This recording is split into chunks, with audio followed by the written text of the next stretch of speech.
My name is Peter Goetje. I'm a director of the Nordic Cochrane Center in Copenhagen and professor of research design and analysis at the University of Copenhagen.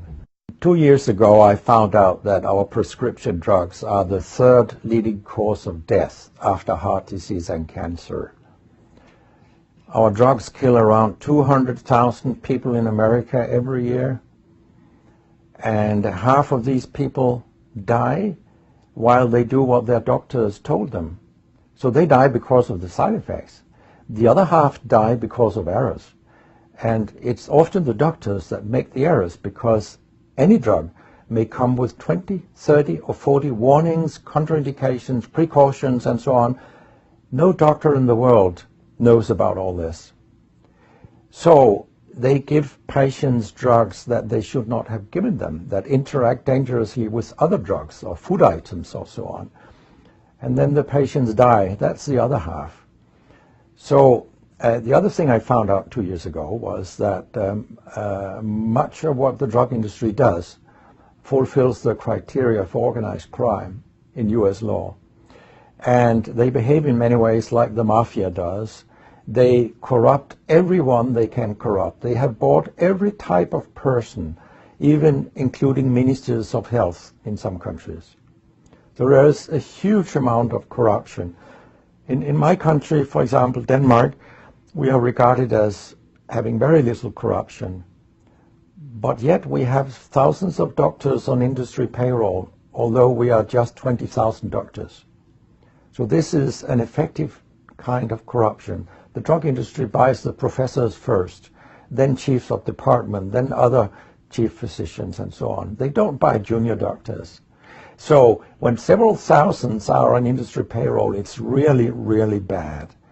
And that's why I wrote my book, Deadly Medicines and Organized Crime, How Big Pharma Has Corrupted Healthcare.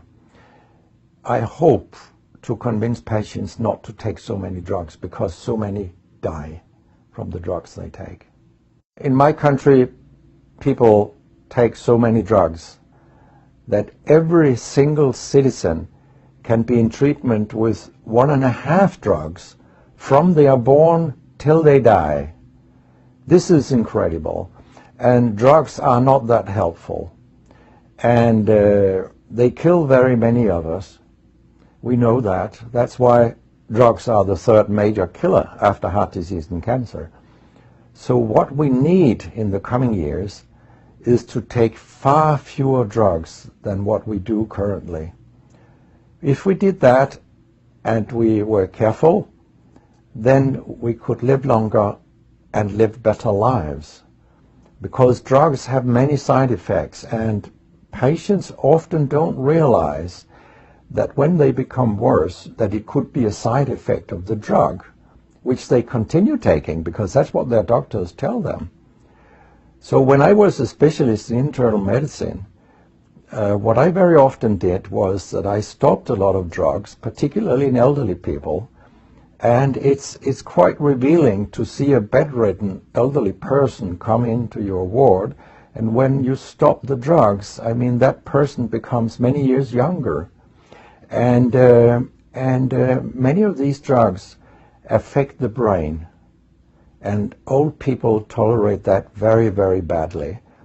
They fall, and when they break a hip, 1/4 of them die. And for example, antidepressant drugs are used in more than 10% of our elderly. And they seem to kill 3% of them every year. I mean, if 100 old people take an antidepressant for 1 year, 3% of them will die because they fall and break their hip. This is a huge death rate. So a lot of other drugs than antidepressants also make people fall and kill them. And they may affect your cognition, your memory, and all these things. And then they interact in ways that we know almost nothing about. Very many elderly, they take more than 5 drugs a day. And we actually don't know how these drugs interact with each other. What we do know is that all drugs have many effects in the body, and some of them interact also in their metabolism. so that you can get a too high concentration of a drug if you take other drugs simultaneously. So we make a lot of harms that we don't even recognize. I have a pretty colorful collection of things people have called me during all these years. And sometimes journalists have asked me, why do you always look up controversy? And my reply is, I don't. Controversy looks me up. Because it's not popular to tell the truth in healthcare. You will get a lot of enemies, because a lot of people make money on false premises, doctors and industry alike. And our drug regulators and our politicians, they are on board on this wagon. So very few people are independent of money in healthcare. And of course I have attacked a lot of holy cows during my career, and people have screamed loudly. In a French journal I was called a statistical masturbist, because I showed with statistics that mammography screening didn't work and things like that. And I was even accused of scientific misconduct by the Association of the Danish Pharmaceutical Industry, which was completely ludicrous. It was harassment from beginning to end. They came with vague arguments that we cannot recognize the conclusions in your study, and they could have come up with numbers and said these numbers are wrong. They didn't do anything. It was only harassment. It lasted 18 months, I think, the whole thing. And then when we were acquitted, I made sure that this nasty behavior was described in the British Medical Journal. So after that, they haven't come so much after me, the Danish drug industry. And when my book about organized crime came out, they just lied about it, as they always do, that my examples were old, they went back 90 years and so on.